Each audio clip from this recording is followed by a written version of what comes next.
YouTube channel पर आप सभी लोगों का स्वागत है। मैं रंजन सर फ्रॉम जहानाबाद सृजन कला से।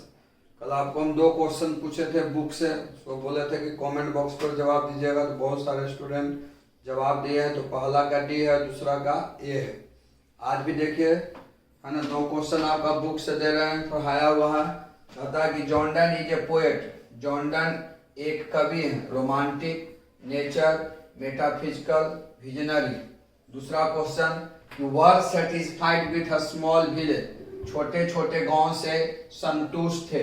वर satisfied with a small village, छोटे छोटे गांव से संतुष्ट थे, है ना। रोमन के लोग, आवर एंसेस्टर, हमारे पूर्वज, इटालियंस, जर्मन्स। ये दोनों क्वेश्चन को कल सोल्व करके कमेंट बॉक्स पर, है ना, इसका आंसर भेजिएगा। सभी लोग इसको नोट करो।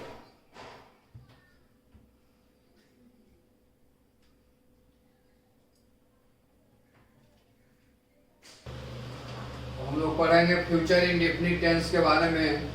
फ्यूचर इंडेफिनिट टेंस है क्या? an action that is done at future. An action that is done at future. Action means काम। An action that is done at future, जिससे किसी काम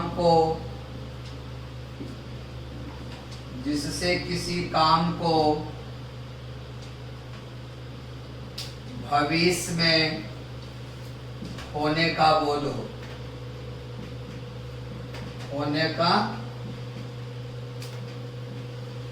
हो। जिससे किसी काम को भविष्य में होने का बोध हो, उसे हम कहते हैं फ्यूचर इंडेफिनिट टेंस, है ना। जिससे किसी काम को भविष्य में होने का बोध हो, या जिससे किसी काम को आने वाले समय में होने का बोध हो। आने वाले समय का मतलब भविष्य हो गया। जैसे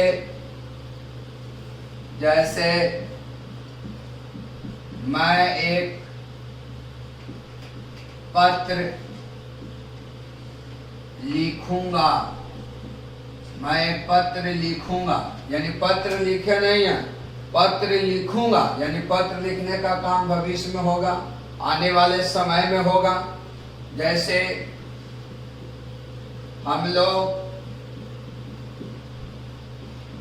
लोग एक कहानी वर्णन करेंगे।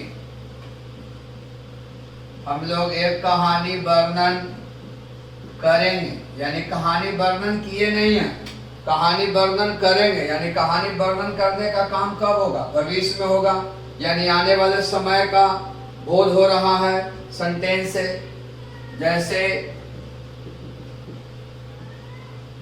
मधु एक मधुर गीत गाएगी। मधु एक मधुर गीत गाएगी, यानी अभी गीत गाई नहीं है, गीत गाएगी, यानी गीत गाने का काम होगा भविष्य में। जैसे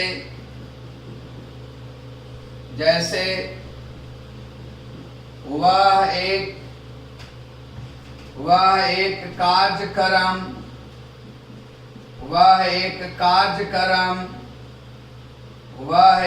कार्यक्रम पूरा करेगा, यानी कार्यक्रम पूरा नहीं किया है, कार्यक्रम पूरा करेगा, यानी कार्यक्रम पूरा करने का काम भविष्य में होगा। तो जिससे किसी काम को भविष्य में होने का बोध हो या आने वाले समय में होने का बोध हो, उसे हम कहते हैं फ्यूचर इंडेफिनिट टेंस। जैसे मैं एक पत्र लिखूंगा, यानी पत्र लिखे नहीं है, यानी पत्र लिखने का काम भविष्य में होगा। जैसे हम लोग एक कहानी वर्णन करेंगे, यानी कहानी अभी वर्णन किए नहीं है, कहानी वर्णन करने का काम होगा। अब देखो यहाँ कैसे पहचानेंगे कि दिए गए बात फ्यूचर इंडेफिनिट टेंस का वाक्य है। फ्यूचर इंडेफिनिट टेंस का पहचानने का क्या तरीका है, ध्यान देना है रे बाबू। क्रिया के अंत में या वाक्य के अंत में गा गे गी लगा रहता है रे बाप। तो जब क्रिया के अंत में गा गे गी लगा रहे उसे फ्यूचर इंडेफिनिट टेंस का वाक्य समझा जाता है। देखो यहाँ गा गे गी लगा हुआ है।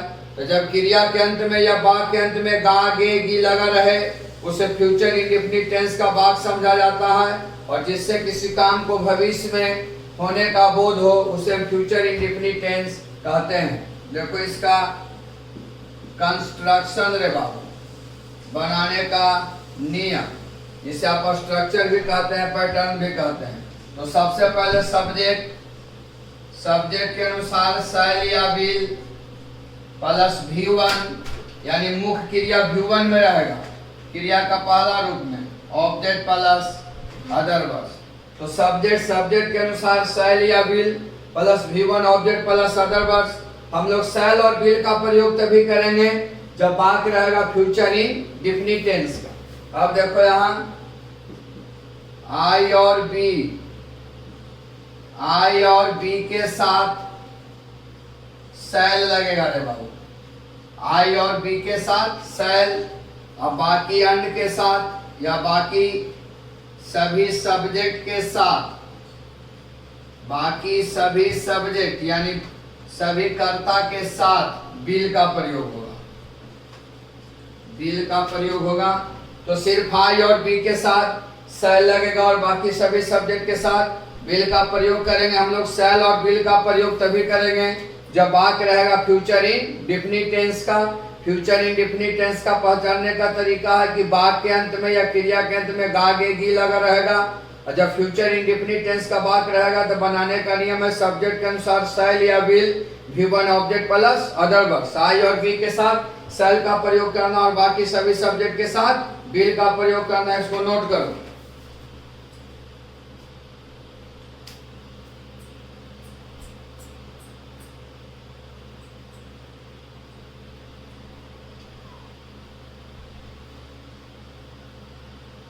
अब देखो यहाँ तो सबसे पहले कहता है बाबू सब्जेक्ट में मैं है, मैं का आई और बी के साथ शैल का प्रयोग करना है। तो आई शैल लिखना के राइट एक पद आ लेटर। तो सिर्फ आई और बी के साथ शैल का प्रयोग किया जाता है, बाकी सभी सब्जेक्ट के साथ विल का।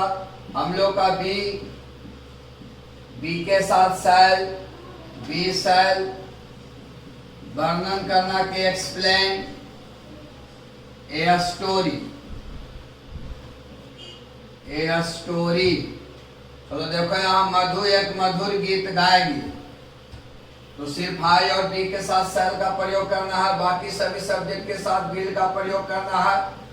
तो मधु विल लगेगा, Madhu will sing a sweet song, sing a sweet song. चलो देखो यहाँ वह एक कार्यक्रम पूरा करेगा। तो वह का बाबू ही, तो ही के साथ विल लगेगा क्योंकि सिर्फ आई और बी के साथ शैल का प्रयोग करना है। तो he will complete a programme.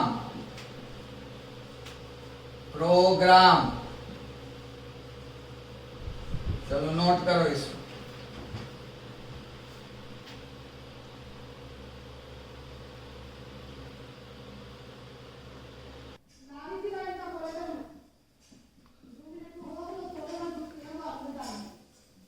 Negative sentence देखो यहाँ नकारात्मक बात सेंटेंस में नहीं लगा रहेगा।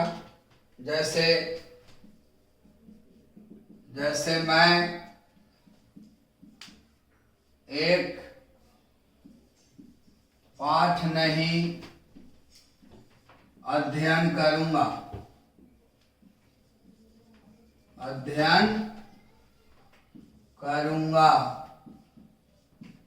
देखो सेंटेंस में नहीं लगा हुआ है बाबू। जब सेंटेंस में नहीं लगा रहा है उसे हम कहते हैं निगेटिव सेंटेंस। हम लोग हम लोग एक घर नहीं मरम्मत करेंगे। हम लोग एक घर नहीं मरम्मत करेंगे। देखो सेंटेंस में नहीं लगा हुआ है।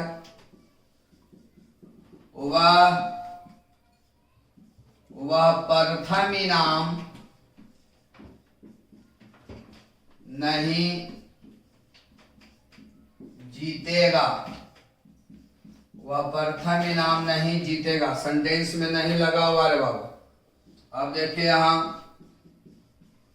कंस्ट्रक्शन, जब सेंटेंस में नहीं लगा रहा है उसे कहते हैं निगेटिव सेंटेंस। तो सब्जेक्ट के अनुसार शैल नॉट या विल नॉट। शैल नॉट या विल नॉट का हम प्रयोग तभी करेंगे जब सेंटेंस हमारा निगेटिव हो। V1 plus object plus other words. यहां ध्यान दीजिएगा, I और B रहेगा। I और B रहेगा। I और B के साथ शैल नॉट का प्रयोग होगा और बाकी सभी सब्जेक्ट के साथ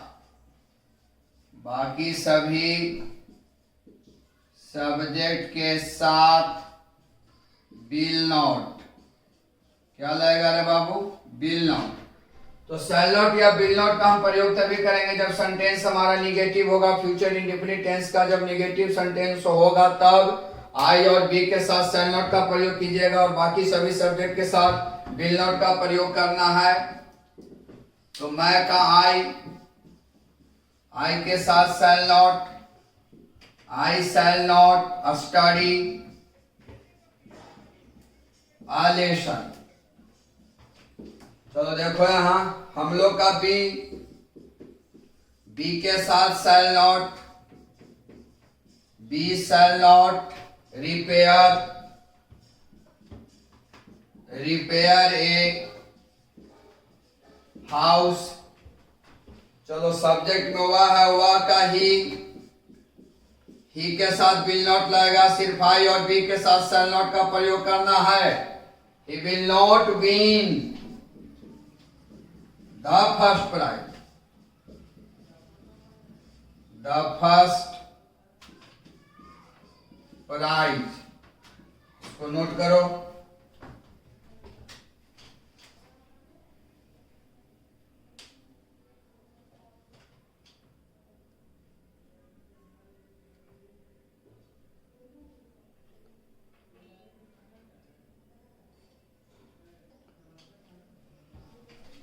तो देखो इंट्रोगेटिव सेंटेंस, प्रश्नवाचक वाक्य। इंट्रोगेटिव सेंटेंस, प्रश्नवाचक वाक्य। देखो यार बाबू,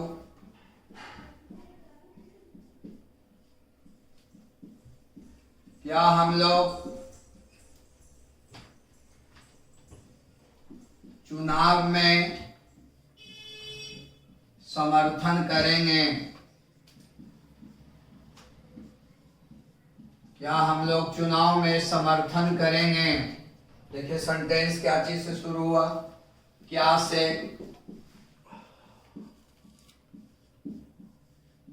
क्या राहुल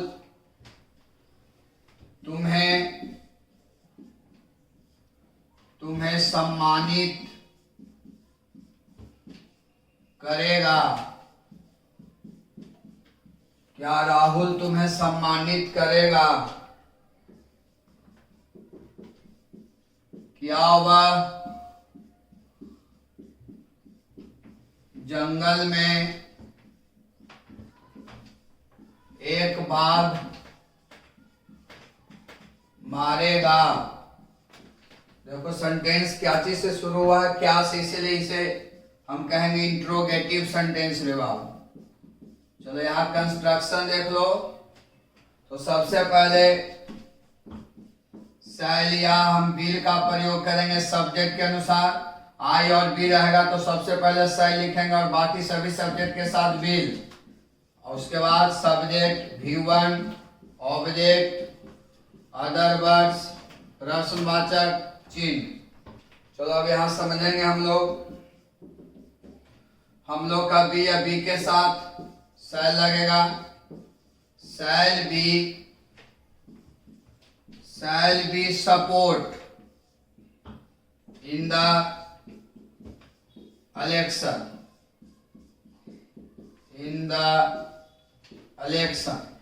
चलो देखो यहाँ सब्जेक्ट में राहुल है तो सिर्फ आई और बी के साथ शैल का प्रयोग करना है, बाकी के साथ विल का हो जाएगा विल राहुल। ऑनर माने सम्मानित करना, यू।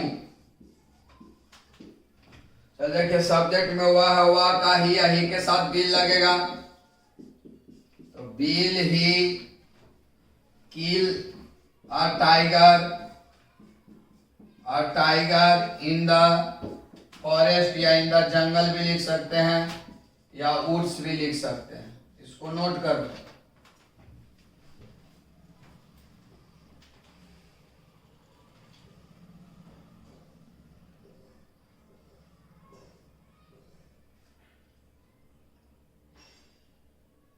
बाबू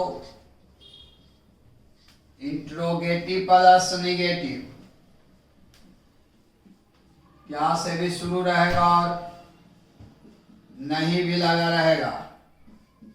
अब हम लोग फ्यूचर इंडेफिनिट टेंस का इंट्रोगेटिव प्लस निगेटिव सेंटेंस को समझेंगे। जैसे देखो यहां क्या हम लोग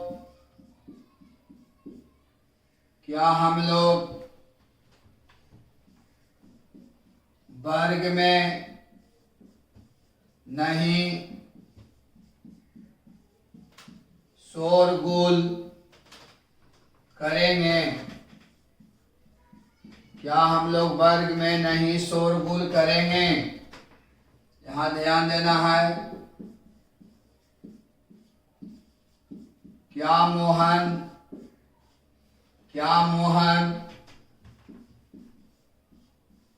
एक सेब नहीं खाएगा? क्या मोहन एक सेब नहीं खाएगा? क्या वे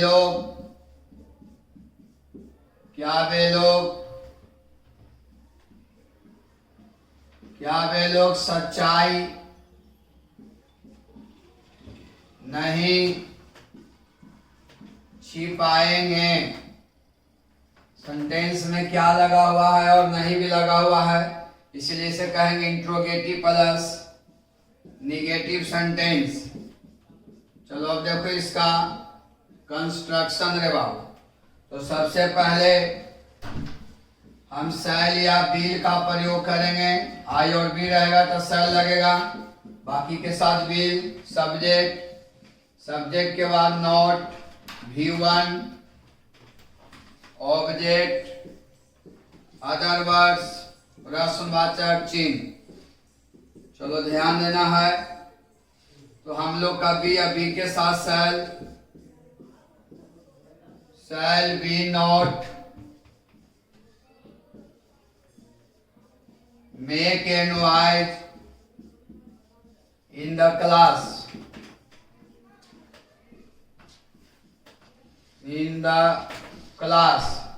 सब्जेक्ट में मोहन है तो मोहन के साथ बिल लगेगा, क्योंकि सिर्फ आई और बी के साथ शैल का प्रयोग करना है।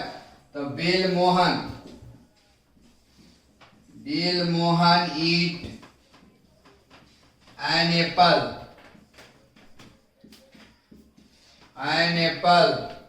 सब्जेक्ट में वे लोग है, वे लोग का दे या दे के साथ बिल लगेगा। तो विल दे हाइड माने छिपाना, हाइड द ट्रूथ। चलो नोट करो इसको।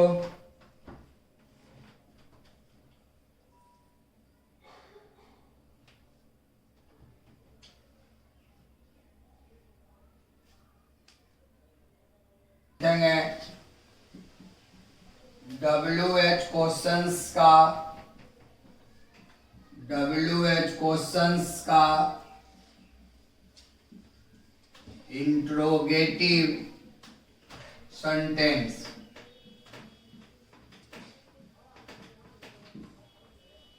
WH क्वेश्चंस का इंट्रोगेटिव सेंटेंस। जब सेंटेंस में क्यों, कब, कैसे, कहां, कौन, कब लगा रहे उसे कहते हैं WH क्वेश्चन। उसे WH वर्ड्स भी कहते हैं, फैमिली भी कहते हैं। जैसे हम लोग कब एक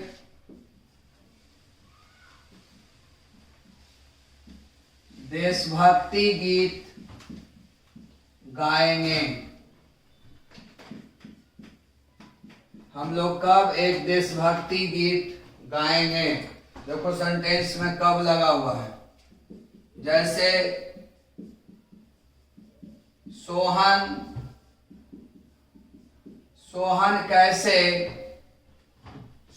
कैसे तुम्हें अपमानित करेगा।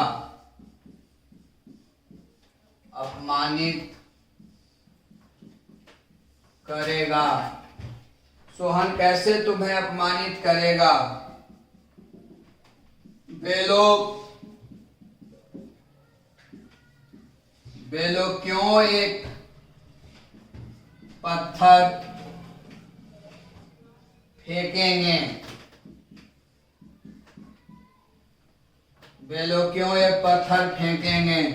देखो यहाँ सेंटेंस में क्यों, कैसे, कब लगा हुआ है, इसीलिए इसे कहेंगे WH क्वेश्चंस का इंट्रोगेटिव सेंटेंस। अब देखिए इसका कंस्ट्रक्शन रे बाबू, बनाने का नियम। तो वाक्य बनाने से पहले हम WH क्वेश्चंस का मीनिंग दे देंगे, यानी क्यों, कब, कैसे, कहां, जो भी रहेगा उसका मीनिंग देंगे। I और B के साथ shall का प्रयोग होगा और बाकी सभी सब्जेक्ट के साथ will का प्रयोग होगा। उसके बाद subject plus V1, object plus other words, प्रश्नवाचक चिन्ह। तो जो कंस्ट्रक्शन लिखा है उसी तरह से वाक्य को सजा देना है। तो सबसे पहले WH क्वेश्चन कब, हम लोग का बी या बी के साथ shall, when shall we sing a patriotic song,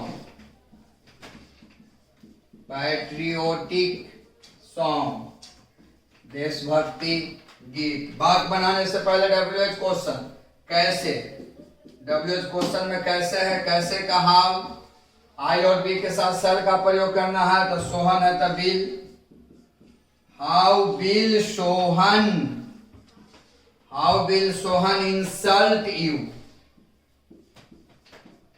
insult you। अब देखो यहां पहले क्यों का मीनिंग देंगे। Why, वे लोग का दे या दे के साथ will, why will they throw a stone, प्रश्नवाचक चिन्ह। नोट करो इसको।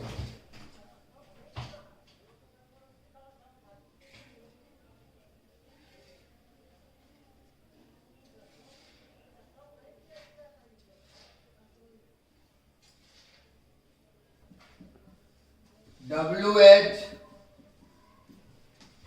क्वेश्चंस का इंट्रोगेटिव प्लस निगेटिव सेंटेंस।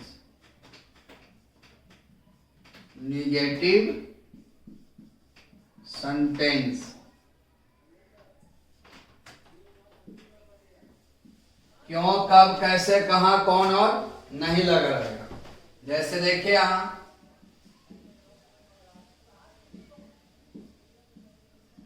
मैं क्यों समाचार नहीं प्रकाशित करूंगा।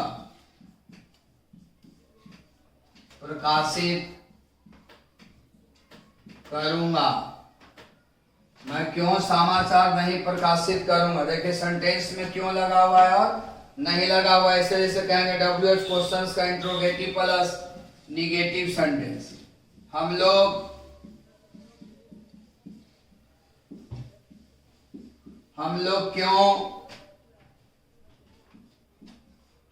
क्यों एक कविता नहीं लिखेंगे? हम लोग क्यों एक कविता नहीं लिखेंगे? सेंटेंस में देखिए क्यों लगा हुआ है और नहीं लगा हुआ है, इसलिए से कहेंगे WH क्वेश्चंस का interrogative plus negative sentence. Shyam कहाँ शिक्षा नहीं ग्रहण करेगा?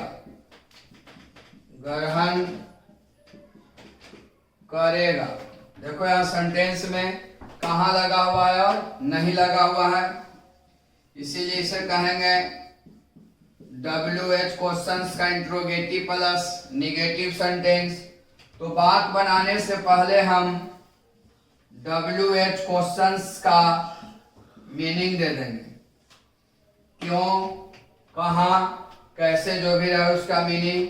उसके बाद शैल या बिल, आई और बी के साथ शैल लगेगा और बाकी के साथ बिल। उसके बाद सब्जेक्ट के बाद नोट के बाद V1, ऑब्जेक्ट, अदर वर्ड्स, प्रश्नवाचक चिन्ह। तो WH क्वेश्चन क्यों है, क्यों का वाई, मैं का आई के साथ shall, why shall I not publish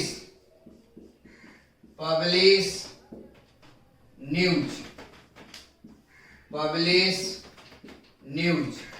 बात बनाने से पहले WH क्वेश्चंस का मीनिंग, क्यों का वाई, हम लोग अरे बाबू शैल लगेगा, why shall we not compose ए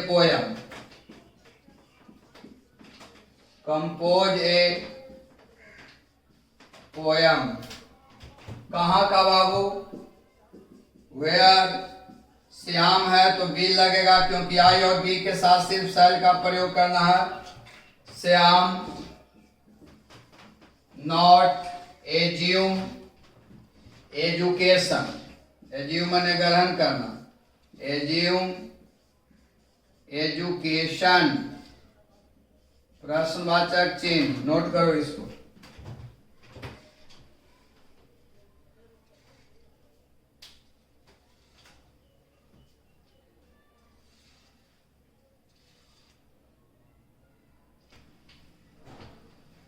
कल आपको टेलीग्राम पर हम होमवर्क नहीं दिए थे, कंप्लीट नहीं हुआ था, हो सकता है कल टेलीग्राम पर आपका होमवर्क मिल जाए। आज इतना ही पढ़ाते हैं क्योंकि इसमें अभी डबल वर्ब पढ़ना है, डबल सेंटेंस पढ़ना है, इन्फाइटिव पढ़ना है, अभी खत्म नहीं हुआ फ्यूचर के पे, लंबा हो जाएगा वीडियो, बाकी कल बताएंगे। हो सकता है कल आपका टेलीग्राम पर होमवर्क मिल जाए, उसको सोल्व कीजिएगा। कंप्लीट नहीं हुआ था इसलिए उसको PDF के माध्यम से भेजे नहीं थे। और टेलीग्राम से सभी लोग स्टूडेंट जुड़ जाइए, है ना। जितना चैनल को सब्सक्राइब करना है, सृजन क्लासेज बाय रंजन सर, है ना। वीडियो को लाइक करना है, कमेंट करना है ना। बाकी कल हम लोग नेक्स्ट क्लास में मिलते हैं।